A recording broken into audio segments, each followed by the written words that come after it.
Hey Waffle Gang, I do hope you are well. My name is Mark and today we're checking out some entitled neighbours from hell, whatever you want to call it. I'm excited. You know what I'm like with a neighbours story. But if you are new here, please consider hitting that like, subscribe, maybe that notification bell too. And let's dive in to today's neighbour story.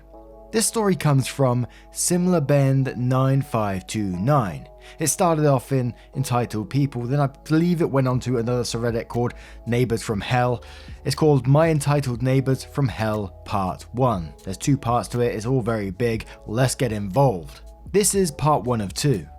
This is a story that spans many years about my interactions with the entitled family next door, that turned into Neighbours from Hell, whose actions and misbehaviours cost me tens of thousands. I'll try to describe the events in approximately chronological order. I, 55 male, bought my first house in 93. I guess it was beginner's luck, but I've never had an issue with any neighbours. All my neighbours were approachable but not noisy, with no expectations, at least for the first decade or so. That was until October 2005, when the house next door was bought by a family that soon became known as My Entitled Neighbours from Hell, ENFH. They were new to California, and Mr. Entitled had just been hired as a new law school professor. I'm not going to name the school, but you see, excuse the pronunciation, the Berkeley Bay area has several colleges, so I'll let the reader guess. They seemed nice at first, being socially cordial to neighbours, but I should have known they were going to be trouble the day after they moved in. Their sewer clogged and gallons of poop started overflowing out of their clean-out halfway up their driveway and under my kitchen window. Pure joy. Upon notifying my new neighbours, I was informed they knew about the problem, but they would not do anything about it for several days as it was a religious holiday. I called the plumber for them. Regardless, not yet realising their level of entitlement, I tried to be a nice neighbour, trying to help when I could. Little did I know that in the years to come, their entitlement combined with deceptive / less than honest ambiguous statements to the courts were going to cost me thousands in legal fees. One time I saw the wife pushing a baby stroller with 3 completely flat tyres. Seeing this, I came out with a spare bicycle pump, reinflated all the tyres and then even gave the wife the pump. When she left without a thank you, I just assumed she was late or in a rush. Another time, a significant crack opened up in the siding of the entitled family's house. I alerted them, particularly because a heavy rainstorm was due that evening. After it was communicated that entitled family didn't have time or a clue to address the problem, I offered to colic it as a temporary fix for free. They accepted and left me there to complete the work. I never received a thanks, although in hindsight, I should be happy they didn't complain about the colour of the rush patch job. After this and a few other thankless favours, I began to notice their attitude. At first it was little things, like filling mine and other neighbours' trash cans weekly. The reason? They had only a 10 or 15 gallon trash bin for their entire family, the minimalist trash can service offered. When I complained about not having room for my own trash, they stated, "Oh, we figured you would not mind." Little did I know, but this was just the beginning. The real shit show began less than a year later. One day, I was doing some yard work in the side yard. I was approached by Mr. Entitled and informed that what I was doing was not necessary, as they were planning to widen their driveway by pave up to that wall in the next couple of weeks, referring to the side of my house. Huh? I politely informed Mr. Entitled that this area was not his property. He immediately set out to correct me by repeatedly explaining that building codes require a minimum 3-foot easement, 0.9 meters, thus the 4 foot starting on the far edge of his driveway up the north wall of my house, aka my side yard, was clearly a part of his property. Seriously, you can't make this stuff up. Note, the neighbourhood was built out in 1920 with home space 15 to 20 feet, 4.5 to 6 meters apart, with the narrowest driveways just around 8 foot, 2.4 meters or less. I had to have Mr. Entitled explain it to me a few times just to make sure I was actually hearing him right. At first it seemed he didn't understand the difference between an easement and a setback, but it soon became apparent that Mr. Entitled truly believed his property extended past the edge of their driveway, over my side yard, up to the wall of my house. His logic naturally ignored any similar easement or setback extending any from other homes but his. By the way, I was also told they'd be nice enough to let me keep my downspouts where they were. This is when I first discovered that trying to sensibly negotiate with the entitled family is about as productive as baptizing a feral cat. I endured an afternoon of continuous debate where Mr. Entitled tried using everything, including the location of the curb slopes of his driveway, as evidence of the property line. Eventually, I had to get out the plot map from my property, then physically pull a measuring line the width of my lot to try and convince Mr. Entitled otherwise. After demonstrating beyond a doubt his property ended approximately at the end of his driveway, Mr. Entitled shifted his argument. He now argued that they should be granted use because they are orthodox and thus intend to have a large family. 6 or 8 kids? When I declined, it actually seemed to puzzle Mr. Entitled, as if he didn't understand how I did not automatically acquiesce to his demand for accommodation. Mr. and Mrs. Entitled continued to push the subject for the next month. I will never forget the afternoon where Mr. Entitled approached an attempt to dictate what I needed to do for them by starting the conversation with, "My wife and I had a conversation last night and we decided that you should." Side note: the Entitled family retaining wall on the opposite side of his front yard extends a little over a foot onto the other neighbour's property. Eventually, I hired a surveyor to explain and clarify to the Entitled family the difference between easements and a setback and how property lines and setbacks work. At their request, the surveyor had to return multiple times to clarify things, at my expense. After paying a surveyor the first 3 times, on the 4th revisit, the Entitled family were offended when I refused to, again, foot 100% of the bill myself. Eventually, Mr. and Mrs. Entitled conceded that they maybe did not outright own my entire side yard. It was again agreed there was a need to get the line fully surveyed and the driveway would be expanded until the exact position of the property line was established. Not that the surveyor had already located the corner marker. Little did I realize that this was most likely a delaying tactic and that this was only the beginning. By now, my personal opinion of them went from they kinda might just be a little naive to they be hella entitled, and I had long since decided to not let them bully me. And by hella entitled, I mean holding their nose so high in the air, I'm unsure how they avoided drowning in the rain while expecting everyone to make continuous accommodations for their lifestyle. In hindsight, I regret that first conversation, since had Entitled family paved over my side yard, city zoning and permit department would have come down on them like 2 tons of bricks, and I would not have to deal with years of their bullshit. For the most part, the next few years, they were reasonably behaved. By that I mean not making daily or weekly demands. One afternoon, I noticed tire tracks diagonally across my front yard. It was apparently Entitled family had somehow completely missed the end of their straight driveway while backing out. I'm not talking just a single tire off the edge of the driveway, that we've all been guilty of, but the entire fucking car with 2 sets of tracks at a 45-degree angle, starting 10 to 15 feet before the curb. Unsurprisingly, I was never offered an explanation or apology. Did I mention their driveway is completely straight? After this happened, to varying degrees several more times, I placed a couple 6 to 8 inch rocks on my lawn near the driveway edge for their wheels to bump into, thinking this will help them back out. Nope. Didn't help, not one bit. Within a week, and to my shock and awe, I again saw 2 sets of new tire tracks, but this time with an 8-inch rocks pushed across my front yard, scraped across the sidewalk and then embedded in the ground in the road verge lawn, with the car somehow barely missing the tree in front of my house, 15 feet from their driveway. I regret not photographing the scene. I later found out they believed the placement of the stones was done by me as an annoyance, as opposed to a guide, as if they were the victim. At this point I asked Mr. Entitled if something was wrong, if Mrs. Entitled had a stroke or something. I was told just that Mrs. Entitled was pregnant. Huh? Pregnant women can't drive? Did I mention their driveway is completely straight? But okay, it's not the end of the world and there is no monetary damage being done, yet. I moved on and eventually this ended when Mrs. Entitled mostly stopped using the driveway. Side notes, I experienced Mrs. Entitled's driving again a year later. I was riding the bus with my son and was suddenly thrown to the floor as the bus driver slammed the brakes.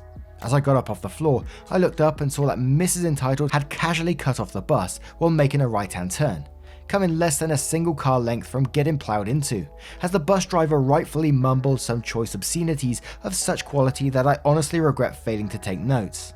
I checked my son, who by pure luck was fine, if not oblivious. Things were non-eventful for a while with the entitled family, not making any demands or requesting further entitlements. The next summer, having too much time on my hands, I decided to address some drainage problems around the house. The entitled family's driveway has always been slightly higher and slightly tilted toward my side yard. This regularly caused problems in the rainy season due to the expansive clay soils. While I could have complained and eventually forced Mr. Entitled to remedy the problem, I decided to address it myself as it would probably be easier. I ended up installing an 80-foot, 25-meter French drain at my own expense to alleviate drainage problems. Before I started, I mentioned my plans for a partial fence and French drain. The entitled family immediately had concerns of a fence on the property line and insisted the fence be solely on my property. I agreed to moving the fence 2 to 10 inches, 5 to 25 centimeters off the property line, and the French drain partially straddled the property line instead of the fence. With Mr. Entitled's request change, 90% of the drain remains on my property, with 10% straddling the property line to catch their rain runoff. To be nice, I offered to redirect their garish downspouts, but they never followed up. When complete, I laid loose bricks covering the French drain, as it would be more visually appealing, and I didn't want entitled family's car kicking up gravel. Afterwards, the entitled family returned from what I assume was their annual summer trip. I got berated by Mr. Entitled for not getting their permission before doing landscaping on my side yard and for connecting my downspouts to a buried discharge pipe without seeking entitled family's approval first. Again, acting as if they were the victim. To be clear, all the work was solely situated on my property. By now I've had enough and begin to ignore their bullshit attempts at control outright. A few months later, I built a 3-foot tall retaining wall to level out my front lawn and have better curb appeal. I intentionally built it, recessed 1.5 feet from entitled family's property line, figuring this would keep it safe from Mrs. Entitled's driving. Nope, nope, nope. Little did I know how foolish I was and how soon I would regret this. Within days, I noticed someone had backed into my new retaining wall, seemingly multiple times. Not just a bump, but pushing and dislocating an entire north side by 6 to 12 inches, or more. Naturally, they didn't say a word to me until I said something. I still wonder if they actually thought I would not notice the considerable damage. When I finally said something, Mr. Entitled acknowledged the damage and suddenly pretended to be concerned, stating he would normally offer to help fix it, but he cannot work on the Sabbath and is always busy Sundays. This repair was very annoying and tedious as I had to excavate out all the backfill first. This alone took almost all Sunday afternoon, the first part of which Mr. Entitled and family just stood there watching me work. Always busy on Sundays. Yeah, right. Eventually one of the entitled family's kids approached and asked, "Didn't you do this already? Why are you doing it again?" Not being one to drag kids into this bullshit, I politely answered, "I believe in doing things right even if I have to redo them several times." Mr. and Mrs. Entitled let out an audible sigh and had the most relieved look on their faces when I said that, after which they seemingly departed quickly before their kids asked more awkward questions.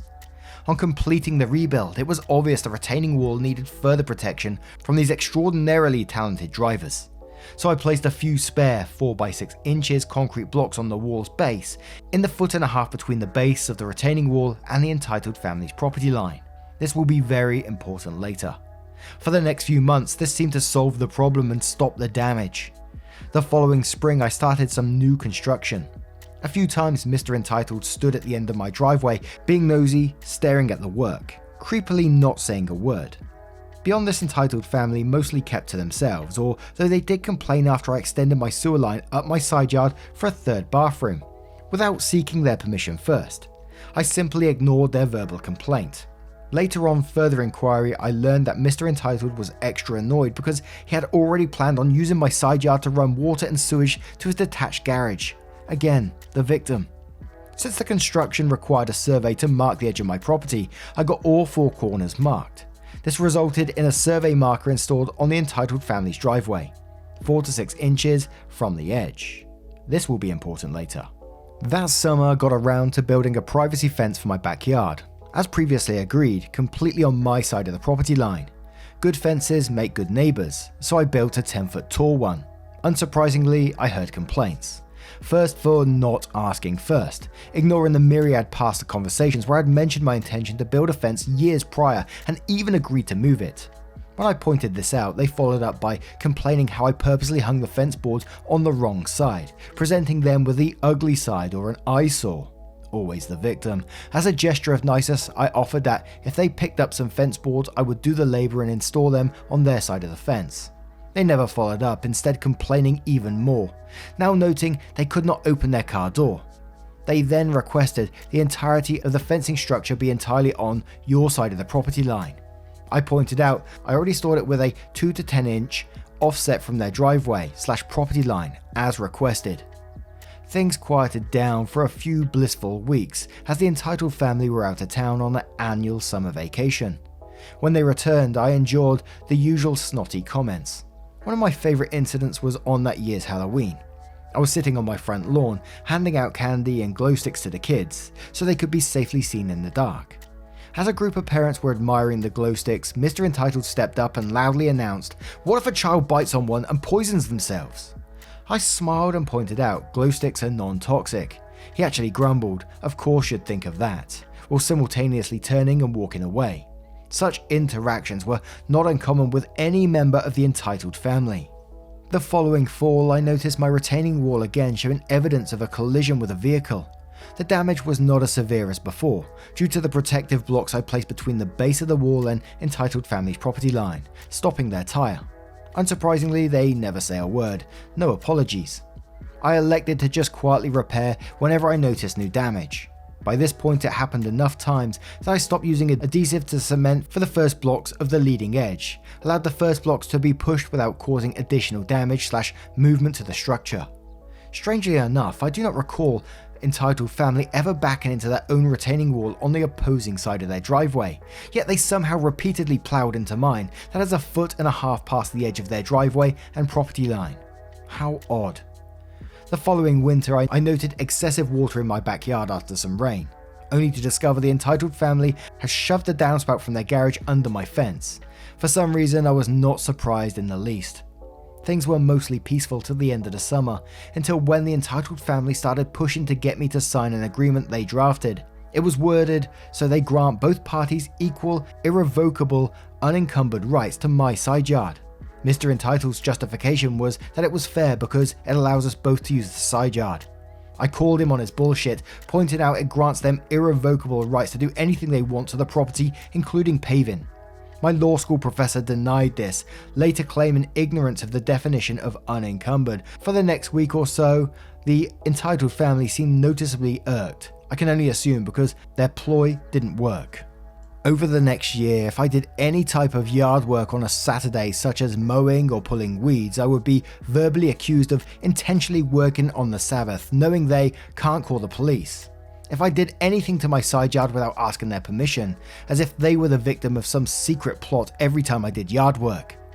One day I noticed the French drain beginning to collapse due to the neighbour using the bricking on the French drain as an extension to his driveway, slowly causing damage.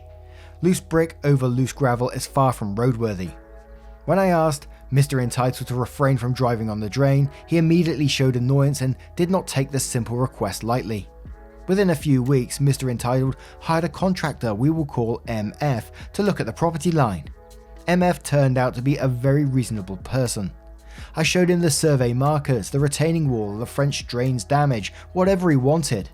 MF, while not being a surveyor, pulled a sting to mark the property line. After seeing all this, MF made some recommendations and surprisingly, Mr. Entitled seemed amenable at first. The main points being, remove the few inches of encroaching driveway concrete, move my retaining wall flush with the property line to protect the drain, verify my fence is sited entirely on my side of the property line.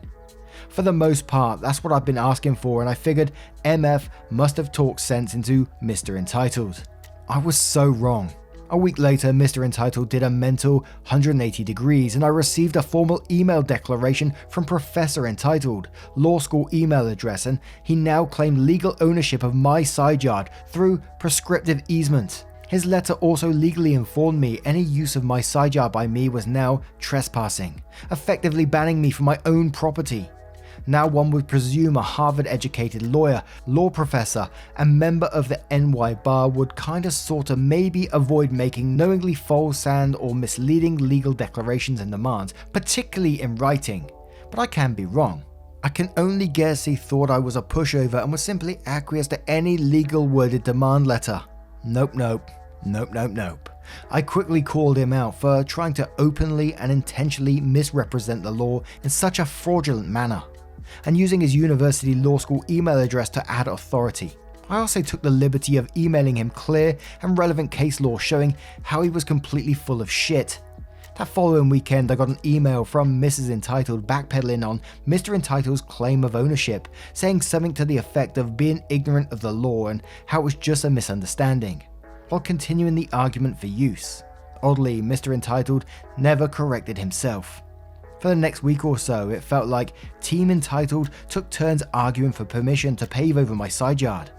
When I say arguing, I mean talking down to me while reiterating their needs and reminding me they are orthodox.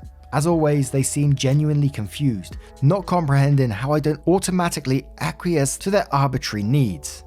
As time went on, more emails got exchanged. I noticed a sudden change in Mr. Entitled's vernacular, as he suddenly started referring to current and past communications as mediation instead of conversation or attempted negotiation. When I called Mr. Entitled out on this, he sternly stated that I didn't know what I was talking about, then proclaimed that the two words mean the same thing. On hearing this, I was admittedly a little surprised and dismayed that a law professor was willing to openly state this to my face. By using the word mediate instead of conversation or debate, he could potentially claim to the judge that the matter was already mediated and avoid court. After this exchange, they continued their demands via email for the next couple of months until things calmed down, and they left for their yearly summer travels till mid-September. Over the summer, I did some landscaping and needed repair, such as relaying bricks that had been driven over and dislocated. Mistake 1. While following the suggestions of their contractor, MF, that they originally agreed to, I cut 3 to 4 inches of the aforementioned encroaching concrete, creating a straightened edge for the bricks while keeping a minimum 1 to 2 inches clear of the actual property line. The lower driveway edge had clearly been poured without concrete forms in that section. When Mr. and Mrs. Entitled saw this, they completely lost it and confronted me with their arrogance and entitlement set to 200%. Mistake 2. Indicating I had the property line surveyed several months back, pointed out the survey marker nailed into their driveway earlier that year. This displeased them greatly, with Mr. Entitled now accusing me of having a survey done without their permission, and Mrs. Entitled accusing me of damaging their driveway with a survey marker. For your information, a survey marker in this case consists of a 1-inch serialized disc washer nailed flat to the ground. You really can't make this stuff up, they actually said this. Did I mention they always play the victim? This was of course part of the list of actions recommended by Entitled Family's contractor or representative, MF, and what they themselves suggested in an email less than a year previous. Mrs. Entitled then demanded to know that if I had permit to do work near the sidewalk.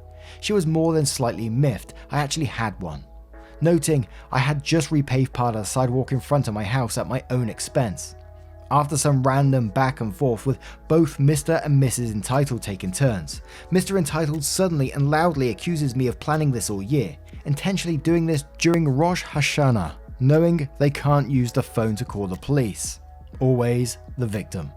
At this point, I'm quietly thinking to myself, what the fuck?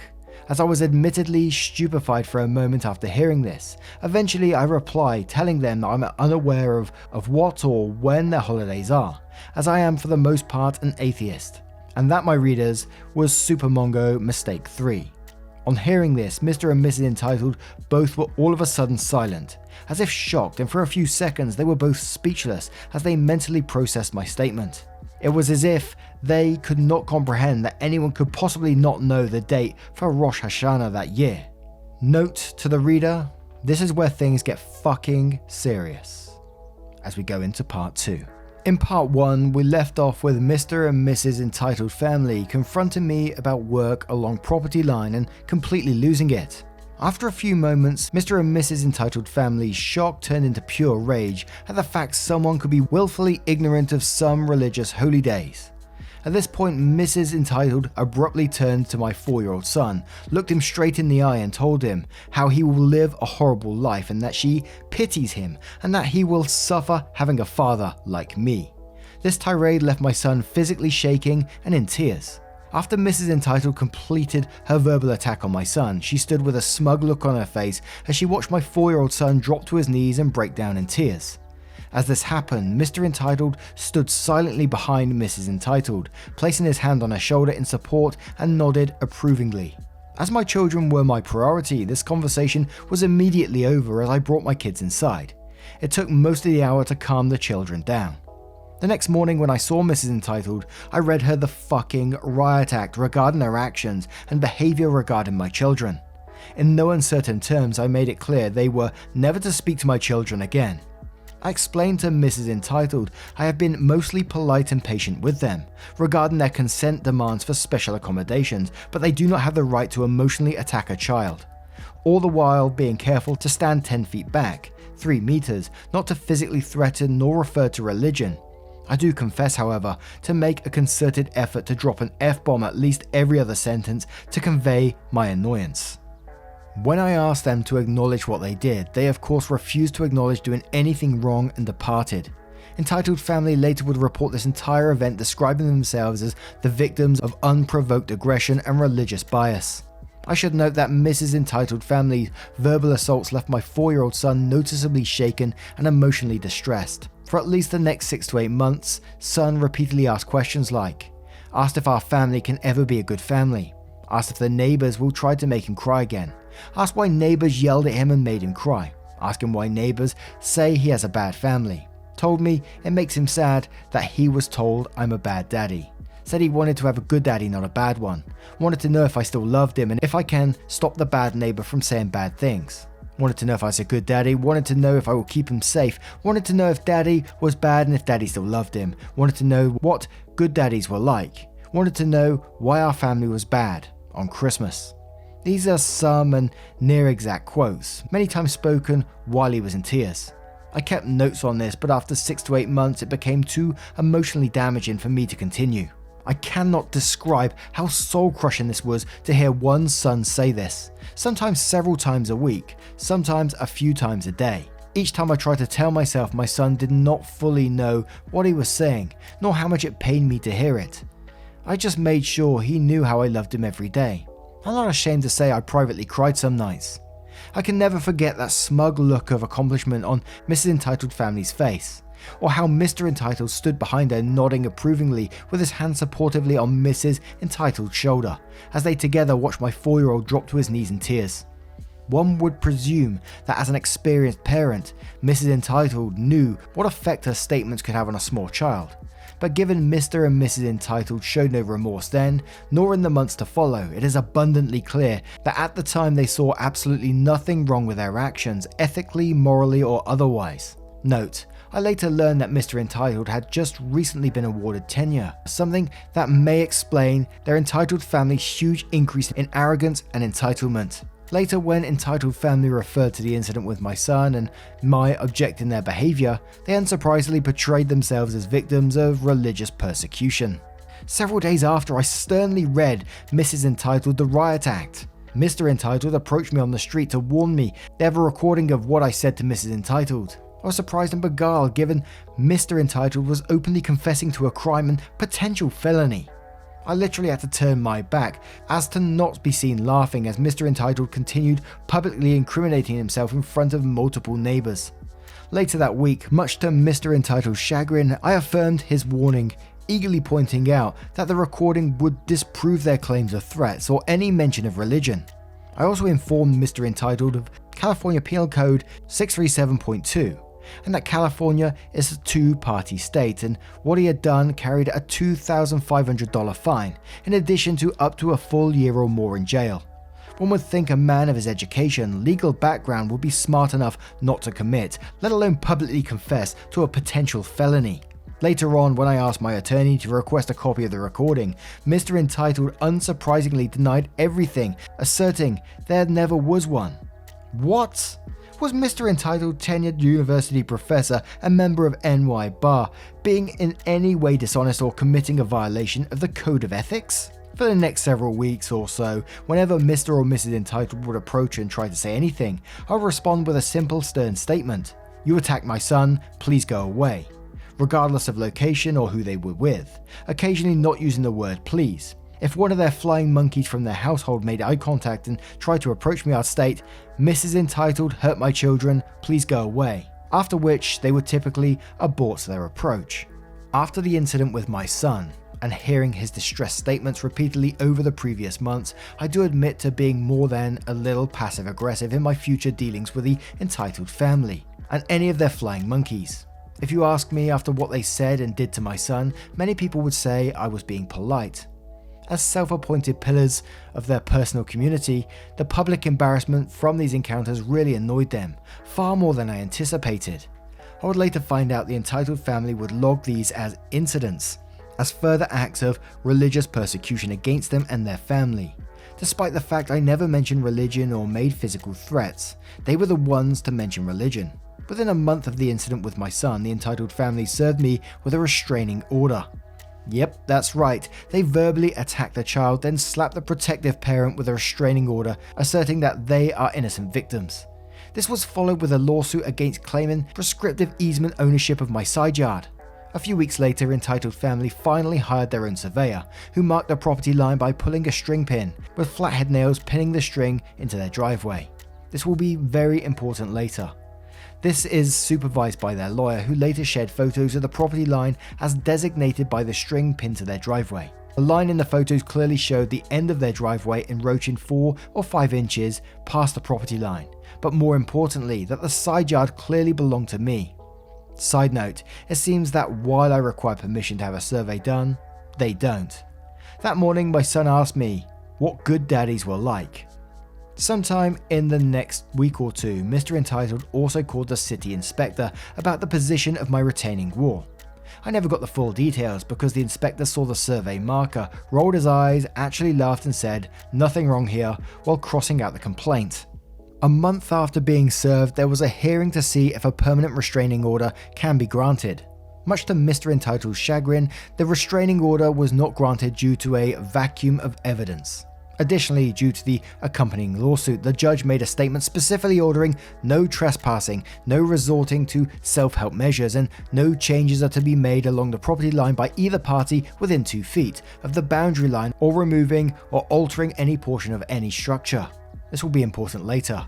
Over the next few months, as legal motions were filed and our lawyers exchanged emails, Mr. and Mrs. Entitled kept to themselves with one exception.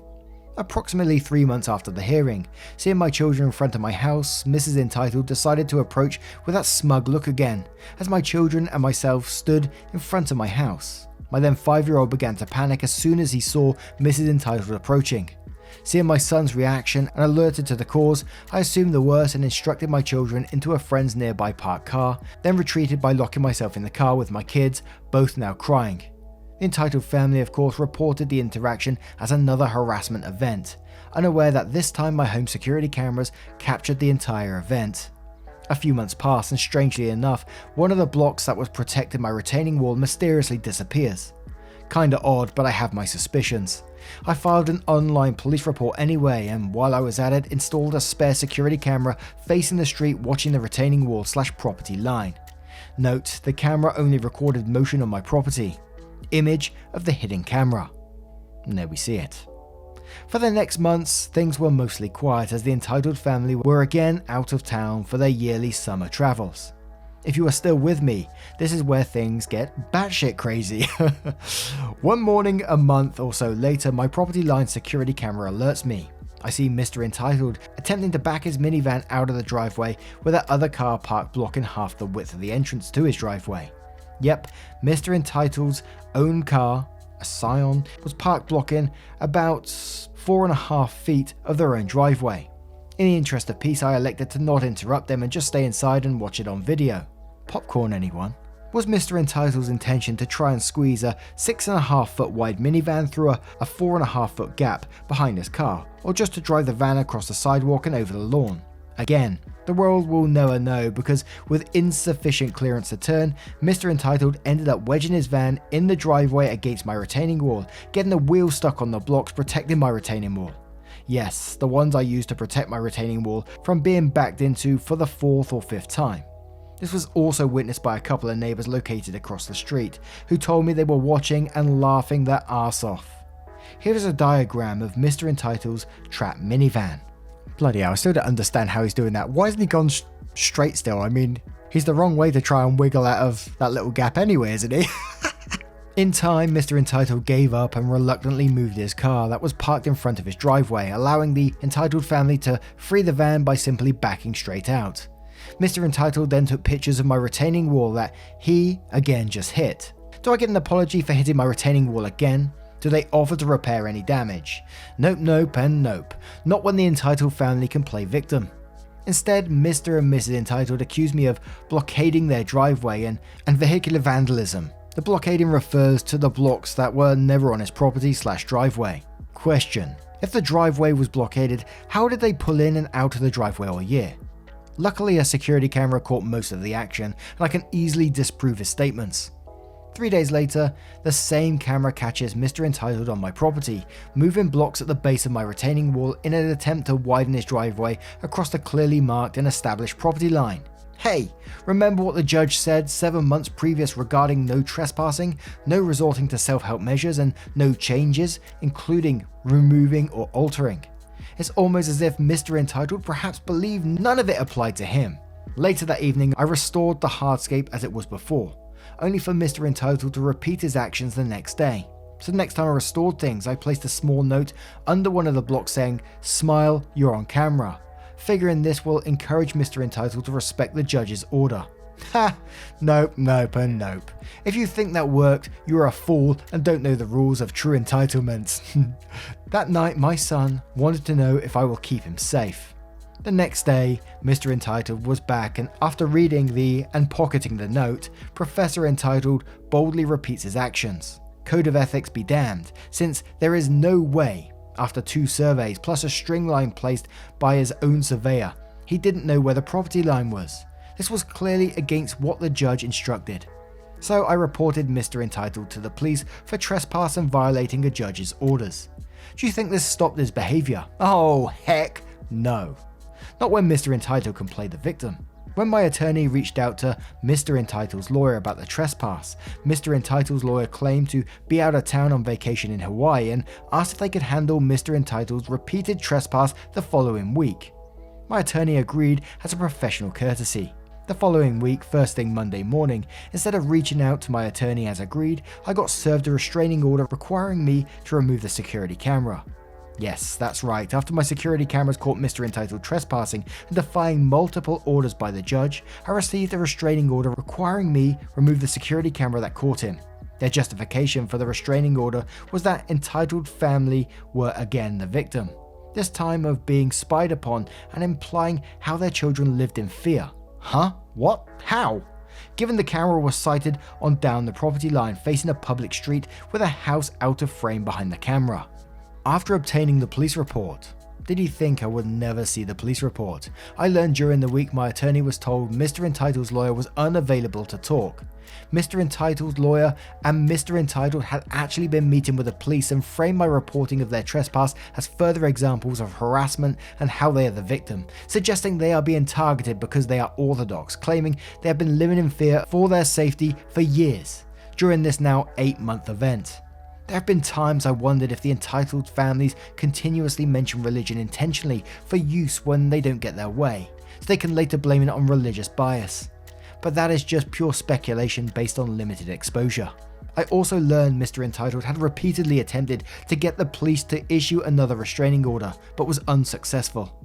Failing that endeavour, Mr. and Mrs. Entitled filed a second restraining order themselves, this time with a different judge. A tactic not viewed favourably by the courts. While on a walk with my son, he asked if Daddy was bad and if Daddy still loved him. Mr. and Mrs. Entitled's second attempt restraining order was primarily a verbatim copy of the failed first, although his statements in the restraining order and his signed statements to the police did contain a few new accusations, many of which they were truly amazing works of fiction and weasel-worded misleading statements. In brief, I was now accused of blockading the entitled family's driveway, referring to blocks protecting retaining wall that were never on his driveway nor property, vehicle vandalism, referring to damage to his vehicle resulting from Mr. Entitled backing over the property line into my retaining wall, running a string to show how much driveway I'm planning to remove, referring to the string placed by the entitled family's own surveyor, see below, placing spikes on the entitled family's driveway, the spikes being the flat head nails to pin down the string marking the property line, also placed by the surveyor Mr. Entitled hired, placing creepy notes around entitled family's property, referring to the camera warning under one of the blocks on my property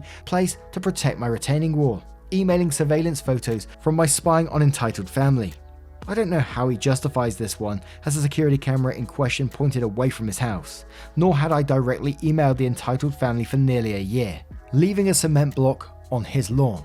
It's a miracle the retaining wall block that disappeared a month previous magically reappears, forcing them to leave town for their safety, oddly at the exact same week as the vacation trips they've taken every year for at least half a decade, making terrorist threats. I honestly don't know how he justified fabricating this one.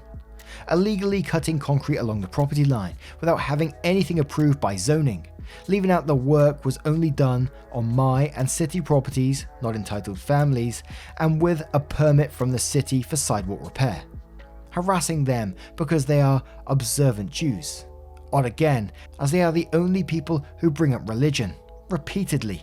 In addition, there was also mention of me not having a shirt on while doing yard work in front of my house, something I confess I was occasionally guilty of. The reference to the spikes in entitled family's driveway and string was striking, as they were both installed by their own surveyor while supervised by Mr. Entitled's lawyer. There is court evidence submitted in a signed declaration filed by Mr. Entitled himself less than a year previous, where he states under oath that he hired a surveyor to run a line, with a photo as Exhibit 4, clearly showing the flathead nails and string. As for the creepy notes, around entitled family's property, I guess a single 2 to 3 inch scrap of paper that says "Smile, you're on camera," and can only be found under a £15 concrete block, while trespassing and ignoring multiple orders from a judge might be creepy by some people's definition. Also technically, I suppose the location can be said to be around their property, as in proximity thereto. To me, a majority of this sounds purposely misleading, weasel wording if not outright false. One would reasonably presume that a tenured university law professor and member of the NY State Bar would never do anything unethical nor knowingly violate the code of ethics by willingly giving false statements in signed testimony or under oath. But I am not a lawyer and do not have the legal expertise to form any such legal opinion, particularly about perjury, so don't take my word for it.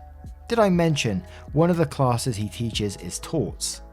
Suffice to say, I was and somewhat still am shocked by Mr. Entitled's chutzpah, I hope I pronounced that right, and admittedly somewhat annoyed he got away with this bullshit. As is typical, the hearing for the second restraining order was set for a month later. On the day of the hearing, Mr. Entitled's second attempt for restraining order, Mr. Entitled and family arrived fully decked out in full religious robes and other garb. Having never once seen Mr. and Mrs. Entitled dressed like this before in the years they have lived next door, I can only assume this was an attempt to manipulate and gain court sympathy, as he is mostly a baseball cap, khaki, cargo shorts person who wears the occasional suit only if required.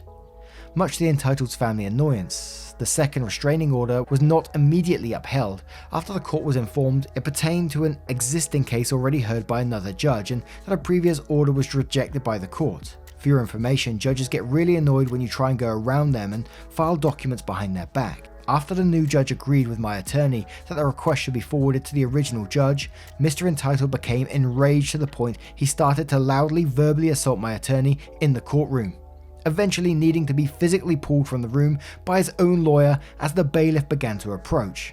In retrospect, I wonder if Mr. Entitled had been concerned that the original judge may require Mr. Entitled explain his misleading and contradictory statements in his recent filings, as if this was the cause of his visceral outburst in the courtroom. I was asked to not reinstall the security camera that watched the property line until things are heard by the original judge. I agreed. I was in no place to argue. A week later, I noticed that the survey marker that marked Mr. Entitled's property line had mysteriously disappeared. Odd. Sadly, due to the security cam being disabled, I have no evidence of when or who did it. In the time, the court sent us to mediation. Before mediation started, Entitled family insisted that any agreement be filed with the county clerk, as I had no intention on settling the case. I had no problem with the request. After 5 or 6 hours of court-ordered mediation, I am told Mr. Entitled had departed and Mrs. Entitled had requested a list of demands from me. Assuming Mr. and Mrs. Entitled would never agree to a full handwritten apology, I asked for a handwritten apology. To my surprise and dismay, Mrs. Entitled eagerly agreed. Both my attorney and mediator were shocked. Later, the mediator confessed to me he has only seen a formal apology once in his 30-year career and never a handwritten note. In the end, Entitled family generally agreed to the following: respect the actual property line, add a curb to their driveway, Entitled family is to build a fence to code with permit and maintain it at their expense, replace the property marker, Mrs. Entitled will write a handwritten apology, Mr. and Mrs. Entitled will stay away from my children. Naturally, the Entitled family insisted their fence straddled the property line, a complete hypocritical 180 of their non-negotiable stance of the last several years. To this day, I regret agreeing to this. I also received a handwritten apology from Mrs. Entitled, and as agreed, she was required to file the apology with the clerk's office, making it part of the county's permanent records. And before we move on, let's have a look at this little handwritten apology, which says, "Dear OP, I really am very sorry about my comment in September 2011. It was inappropriate and hurtful, and I'm particularly sorry for any impact on your son. I'll be happy to apologize to your son as well if you think this would be helpful. Thank you for giving me the opportunity to convey my remorse. I assure you, and wife's name, that it will not happen again. Best, Mrs. Entitled." Then OP continues to say, "I have no doubt Mr. Entitled felt real stupid for suing me and then losing several inches off of his already narrow driveway.